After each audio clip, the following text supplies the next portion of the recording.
Hello friends, and welcome back to Malicious Compliance Stories. Let's start our video with a story where our OP, working security at a busy phone company store in Dublin, has to deal with a regular customer named Mark, rude, entitled, and notorious among the staff. Too busy to queue? Okay, enjoy your 40-minute wait. I work security for a popular phone company in Dublin city center. It's the flagship store, and it gets very busy. We have this one guy, I'll call Mark, mostly because it's his name. He's rude, entitled, and ignorant. He comes in one day when there's a queue of maybe 6 people and walks right past it. I call him, he stops, and I tell him to join the queue. He tells me he's too busy and needs to speak with someone. I'm about to approach him when the manager looks at me and gives me a reassuring nod. He's got this.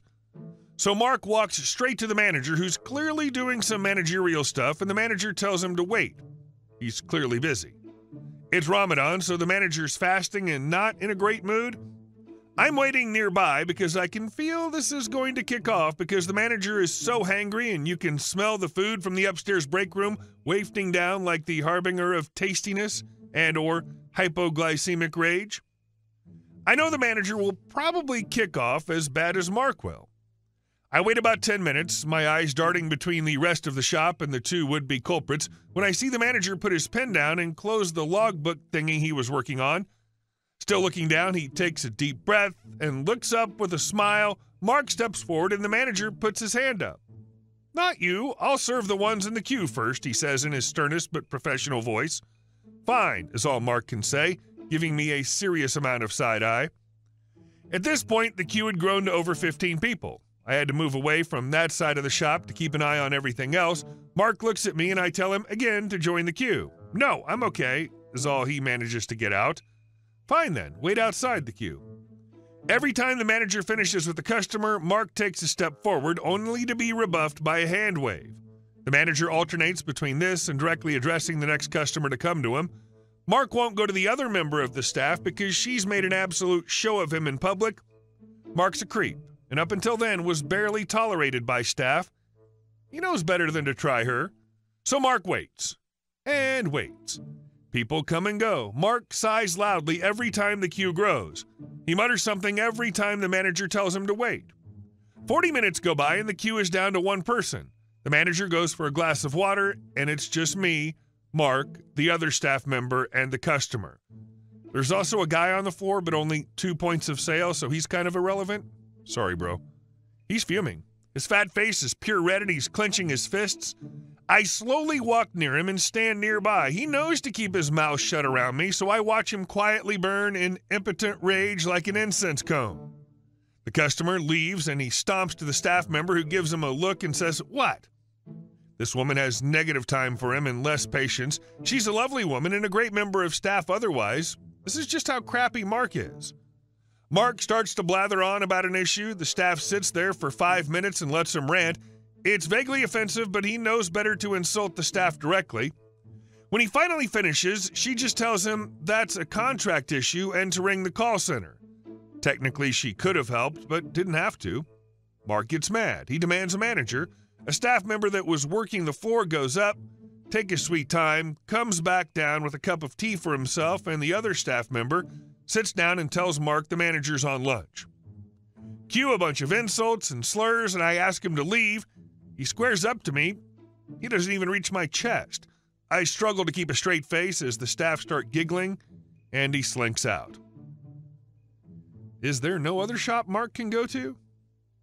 Or did he get booted out of every other shop and this was his last option? And our second story. You have enough parts. No, we don't. This is my husband's story, henceforth referred to as Hubby. Hubby works for a smallish company that makes medical equipment in the production department. It's important to note that there are multiple teams in the production department divided by product type produced. Each team has a supervisor and the entire production department is overseen by the production manager. One day, Hubby and his co-workers are building a particular product, hereafter called Product A, and realize they don't have enough clams. Hubby goes to the head purchaser and tells him, "We're running low on clams, please order some." Head purchaser checks the database and goes, "According to database, you have 1,000 clams though." Hubby, "No we don't. We looked everywhere. There are none." Head purchaser, then look again. You probably didn't see them. And with that, he dismissed Hubby from his office. Hubby and his supervisor looked everywhere, but there were none. Though the other team had 200 clamps as emergency stock, it felt like either the warehouse screwed up or the numbers in the database were incorrect.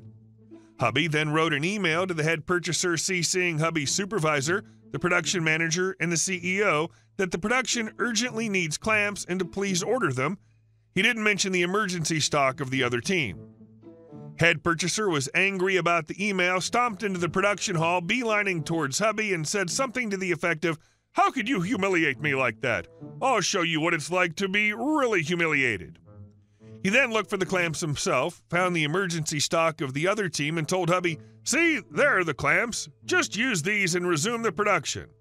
Head purchaser then retreated to his office to write an email to Hubby, CCing the same people as Hubby, included a screenshot of the database page for clamps, and stated basically what he told Hubby about there being clamps, but more politely. Hubby saw the email, and when heading to the other team's hall to get 100 of the 200 clamps to resume the production for the time being, stopped by the CEO's office to merely explain the situation to him and point out that the numbers in the database are wrong, using the very screenshot the head purchaser sent as an example. CEO tore the head purchaser a new one for not ordering the clamps immediately. The guy responsible for keeping the numbers of the database up to date happened to be on vacation at the time, but got reamed by the CEO as well when he returned. Cherry on top, CEO gave Hubby's supervisor permission to directly contact the supplier and establish a routine for regular deliveries. Head purchaser was hopping mad about it, but Hubby just told him that they had CEO's permission to do that, and he couldn't do anything about it. Edit. I need to add 3 things. 1. The medical equipment this company produces are surgical chairs and beds and such. 2. I didn't mention it because it was irrelevant to the story in my eyes, but according to Hubby, the database guy is also drawing up and inputting blueprints for the products, and with that, how many of which parts are needed for what product, but he was lagging behind on that, thus a bunch of the blueprints in the database are obsolete.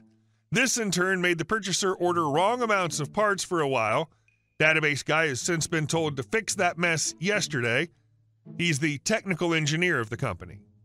3, the supplier in question only supplies small parts like bolts, nuts, and the aforementioned clamps. Head purchaser is still responsible for ordering everything else. I think the worst part is that the CEO yelled at the guy who was on vacation.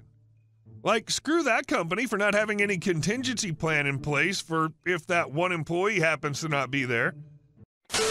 And our next story. The store is technically private property, and you are technically trespassing. Go away. Okay, so I work in a big box hardware store, and part of our closing procedures is to bring in any unwrapped pallets of stuff from outside so that people don't take stuff overnight. This requires a forklift and takes 5 to 10 minutes. So last night we'd closed and locked all the doors at 9:20 p.m., 20 minutes late, because of course someone came in at the last second. We have until 10 to do all of our closing stuff, and then we go home. So I get on my forklift and start heading out. There were 2 pickup trucks, one right in front of the only door big enough for the forklift, and the other in front of 4 of the 7 things I need to bring in. So I go out and say, "Hey guys, I have a bunch of stuff to do out here tonight. Do you mind moving?" "Oh yeah, we're just finishing up. Give us like 5 minutes. Okay, fine. I have some stuff to do inside anyway. 9:35, I get done with my inside stuff. I did a bunch of extra stuff to give them some more time. These guys are still there. "Hey, I really need you guys to move. I need to get stuff done out here." "Yeah, we're about done." At this point, all I have left to do is the stuff outside, so I just sit on the forklift right inside the door waiting. What do these jerks do? Get a rag and a bottle of turtle wax out of one of their trucks and start cleaning their trucks. 9:45, they're still working on their trucks. My manager comes down to ask me why the hell I wasn't done. I just point at the guys with their trucks. He goes out and tells them what I've now told them twice. Their response, "Hey, F off, man. We're going to be here as long as we want." 10 o'clock, it's just my manager and myself left in the store. They've just finished with the front truck and begin to move to the second truck. My manager's just finished the process of getting permission to kick them out from the higher-ups. The police are called. 10:15, cops show up. I was told to stay in the store, and the manager went to go talk to the police. They all go to talk to these guys. 10:20, one guy's arrested. I guess he had a warrant and didn't notice the cops, and a tow truck's called. The other is charged with trespassing because, yes, stores are private property, and drives away. 10:45, tow truck finally shows up and tows the truck of the arrested guy away. I finish my closing duties. 10:55, I finally get to go home. I think they might have been stalling, hoping you'd leave the stuff outside so when you went, they could help themselves. And our last story. New neighbors keep building on our land. Hello all, my family and the rest of our street are in an ongoing feud with our new neighbors, and mainly over land disputes. These neighbors seem to have no respect for boundaries, both legally and in terms of common decency. To set the scene, each house on our street has a garden that extends down to a public back road with a garage at the end. Between the garage and the back road, each plot has a small area of excess land for parking, which is clearly marked in the deeds.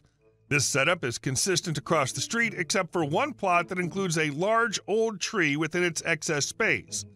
This tree causes the parking areas of subsequent houses to be slightly slanted, starting with NN's plot. Our plot is on the other side of NN. NN moved in and immediately tore down their garage to build an office shed, or annex, at the end of their garden.